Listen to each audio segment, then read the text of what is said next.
Wel, anw gyfeillion, croeso i chi unwaith yn rhagor i'r myfyrdod hwn a diolch i chi am droi mewn. A gobeithio y profwch chi fendith. Ni wedi cael cyfnod eitha anodd yn yr ofaledd hon. Mae Philip, Lan, a'i wraig Sian, a'r plant Manon a Gwion wedi colli perthynas agos chwaer i Phil Eleri. A bu hangladd hi yn ystod yr wythnos a ath hibo.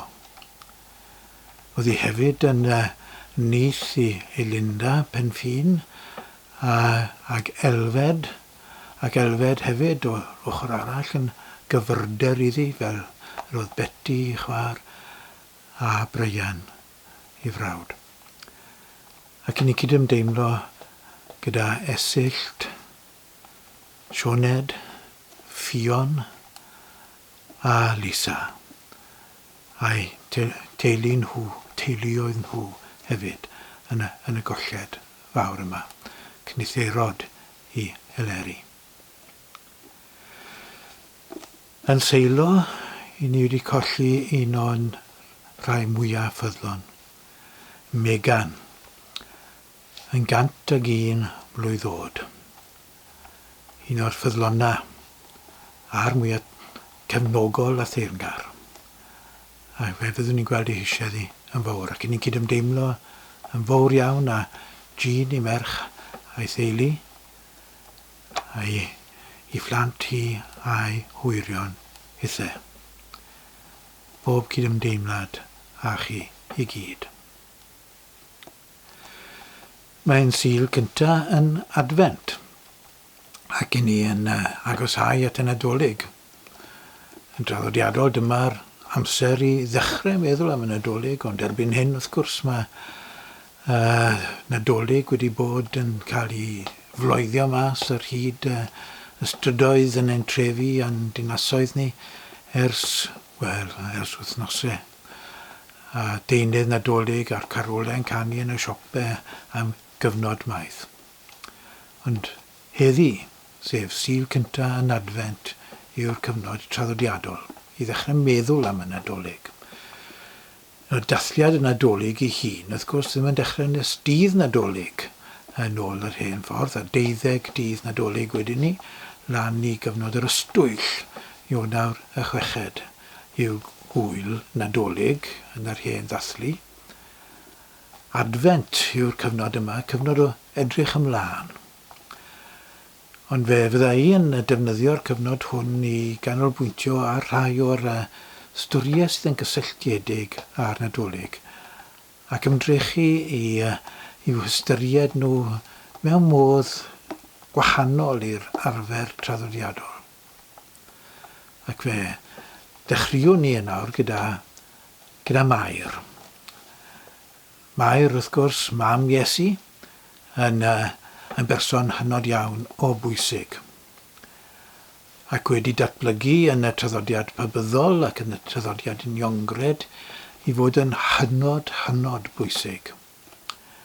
Yn rhai traddodiadau Cristnogol yn y dwyren, mae'n cael ei ystyried fel mam Duw. Ac mae'n cael ei ystyried yn y traddodiad pabyddol fel brenhines y nefoedd. A gweud y gwir, y Mair wedi cymryd drosodd o'r hen fam Dduw Iesu oedd yn y crefyddau paganedd. Rhai fel Modron yn y grefydd Geltaidd, wrth gwrs, crefyddau Celtaidd, a Isis yn y grefydd Eiftaidd.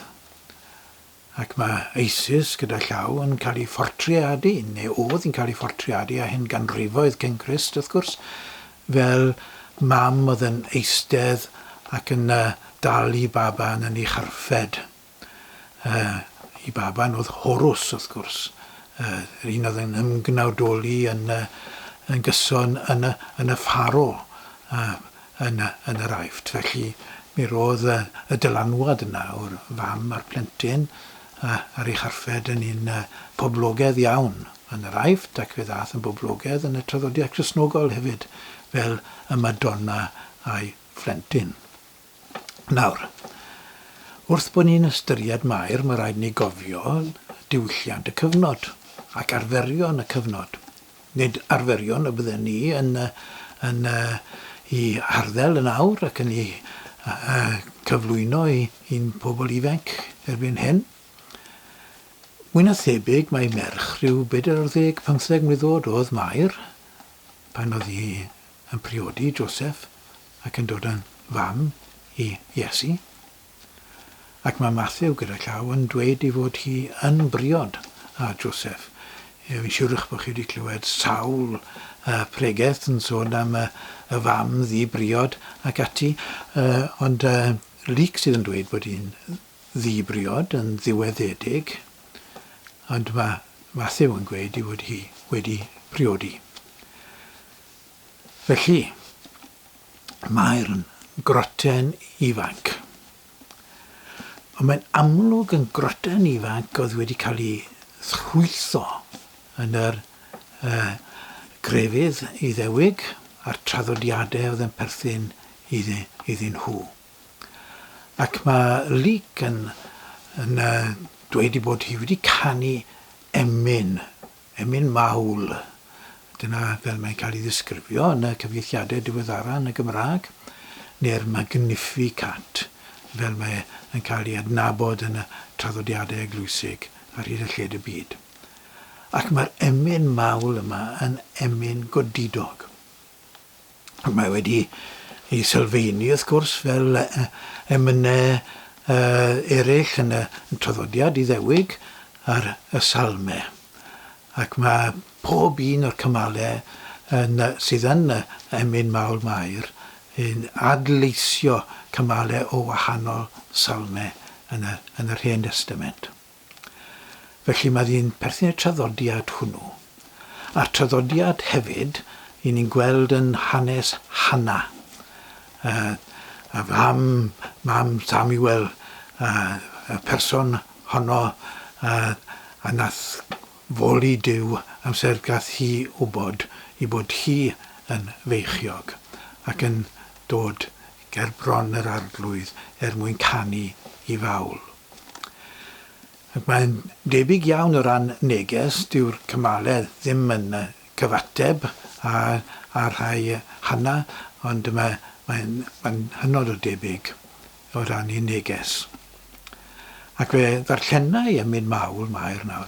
Cofiwch croten 40 mlwydd oed, neu 15 mlwydd oed oedd hon.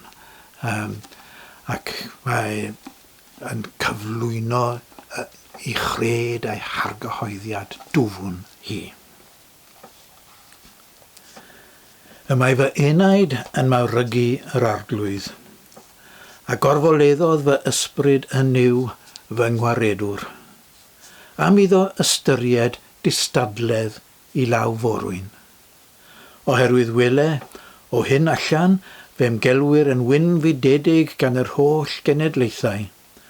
Oherwydd gwnaeth yr hwn sydd nerthol bethau mawr I mi, a sanctaidd yw ei enw ef. Y mae drigaredd o genhedlaeth I genhedlaeth, I rhai sydd yn ei ofni ef. Gwnaeth rymister a'i fraich, gwasgarodd ddynion balch I calon. Tynnodd dywysogion oddi ar I gorseddau, a dyrchafodd y rhai distadl. Llwythodd y newynog a rhoddion, ac anfonodd y cyfoethogion ymaith yn waglaw. Cynorthwyodd ef Israel I was, gan ddwyn i'w gof I drigaredd, fel y llefarodd wrth ein tadau, I drigaredd wrth Abraham a'i had yn dra gywydd. Wel dyna I chi emyn gwych, emyn radical iawn, I bwysles wrth gwrs. Mae rhai pobl, pawb a gweud y gwir, yn gofyn y cwestiwn, pam dewiswyd Mair o bawb I fod yn fam I Iesu gan Dduw? Ac yr ateb traddodiadol I ni'n cael gan yr eglwys babyddol fwyaf arbennig sydd yn gwneud llawer mas o Mair wrth gwrs, yw ei bod hi'n enghraifft o fel dyle mam fod. Bod hi'n enghraifft o ei fuddod i Dduw, derbyn ei rôl yn dawel ac yn ddirwgdach, ac yn cyflawni ei rôl mewn bywyd mewn modd arbennig iawn. Dyna'r ateb traddodiadol, ac mae'n cael ei gosod lan fel esiampl i famau oesoedd. Fel hyn dyle mamau fod. Ond nid yna i fi'n gweld pan mod i'n darllen am Mair yn y Testament Newydd. Greda i bod yna resymau eraill pam bod Duw wedi dewis Mair i fod yn fam i'r gwaredwr. Oherwydd i'r radicaliaeth. Oherwydd i dealltwriaeth o bwrpas Duw. A bod Duw yn gwybod, fel petai, i bod hi yn mynd i gyflwyno'r gwerthoedd hyn i'w phlant. Nawr, ni'n gwybod bod Mair a Joseph yn rieni i'n nifer agor o blant. Mae 4 brawd i Iesu'n cael ei henwi yn yr Efengylau, ac mae cyfeiriad at 2 chwaer iddo. Mewn un man mae'r 4 brawd yn cael ei henwi, ac mae cyfeiriad at ei chwiorydd. Nawr, ni ddim yn gwybod faint o chwiorydd, ond gan bod e'n lluosog mae o leia 2 chwaer. Felly oedd Iesu yn un o 7 o blant. Fe ddaeth 2 o'r brodyr yn arweinwyr yn yr eglwys Gristnogol, i ni'n gwybod hynny. Iago, a ddaeth yn arweinydd yn yr eglwys yn Jerusalem, ac fe nath sgrifennu llythyr sydd yn gynwysedig yn y Testament Newydd.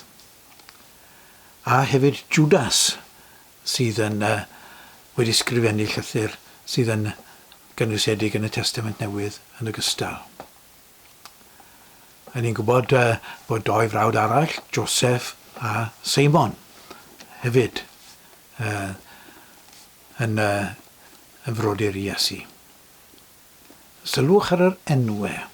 Nawr, oedd rhoi enwau ar blant yn bwysig iawn yn y cyfnod hwnnw, achos oedd yr enw oedd rhiant yn rhoi i'w blentyn yn cyfleu gobeith y rhiant am y plentyn hynny. Ac mae sawl esboniwr wedi tynnu sylw i'r ffaith bod yr enwau hyn, brodyr Iesu, yn enwau Macabeaidd. Sef y mudiad hynny a nath rhyddhau Israel o afel yr ymerodraeth Roegaidd ychydig flynyddoedd cyn cyfnod Iesu, a cyn bod yn cael ei goncro, Israel yn cael ei choncro gan y Rhufeiniaid. Y Macabeaid, enwau Macabeaidd oedd rhain. Cenedlaetholwyr, brwd oedd y Macabeaid. Mae'n amlwg bod Mair a Joseph yn gefnogol i'r ymdrech Macabeaidd ac wedi enwi eu plant felly. Nawr, gyda'r cefndir na, yma Mair yn mynd ati i ganu ei chan. Oedd hi wedi cael ei magu mwy na thebyg yn yr un traddodiad, gyda'r un syniadau a'r un gwerthoedd. Dyna pam y dewiswyd Mair, y greda i, ac mae'r gwerthoedd hynny'n cael ei mynegu yn y gan yma. yr emyn mawl yma. Yn enwedig y darn olaf o'r emyn. Gwnaeth rymister a'i fraich. Gwasgarodd ddynion balch i calon. Pwy oedd y bobl balch i calon? Y bobl balch i calon yng nghyfnod Mair oedd wrth gwrs yr imperialwyr Rhufeinig, oedd rheini'n bobl balch i calon. Herod oedd yn was i Rufain wrth gwrs, ac yn hyrwyddo gwerthoedd Rhufeinig yn Mhalesteina yn y cyfnod hwnnw. Oedd e'n balch i galon. A'r bobl debyg iddo. Bobl oedd yn rhedeg y deml yn Jerusalem, yr archoffeiriad, yr offeriadon, yr Sadwceed, yr ysgrifenyddion, na chi bobl balch i calon. Rheini fydde'n dod i feddwl yr Iddewon yn y cyfnod hwnnw wrth glywed y gân hon yn cael ei chanu. Gwasgarodd ddynion balch i calon. Tynnodd dewiswogion oddi ar ei gorseddau. Wel, meddylwch am y peth. Un fel yna yw Duw. Dyw e ddim yn ffrind i'r dewiswogion. Dyw e ddim yn ffrind i'r bobl sydd â grym yn ei dwylo. Mae'n tynnu rheini oddi ar ei gorseddau a dyrchafodd y rhai distadl. Odi, mae Mair wedi deall ein dwi. A dyma'r gwerthoedd y gyflwynodd hi i'w mab wrth i fagu fe ar yr eilwyd. Y distadl sy'n bwysig, y tlodion, yr iselradd sydd yn bwysig. Un o'i plith nhw oedd Mair ei hunan wrth gwrs. Mae'n gweud ar ddechrau yr emyn. Am iddo ystyried distadledd i law forwyn. I fi'n berson isel, medde Mair. I fi'n un o blith y tlodion. A dyma Duw yn dangos i barch ta i hoffter ohono i awydd i fi gydweithiogau. Ie, mae'r wahanol i'r grymoedd mawr oedd yn bodoli bryd hynny. Mae'r wahanol i grymoedd y dyddiau yma, lle mae'r distadl yn cael ei bwrw o'r neilltu a'i hanghofio.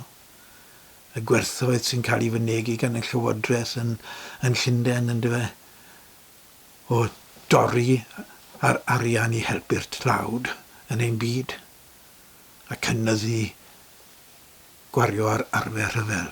Yr un gwerthoedd a gwerthoedd Rhufain. Ac mae Mair yn canu ac yn gweud bod hi yn dod ar person i'r byd sydd yn mynd i wrthweithio y gwerthoedd hyn. Dyna pam dewiswyd Mair, oherwydd ei bod hi yn fynegiant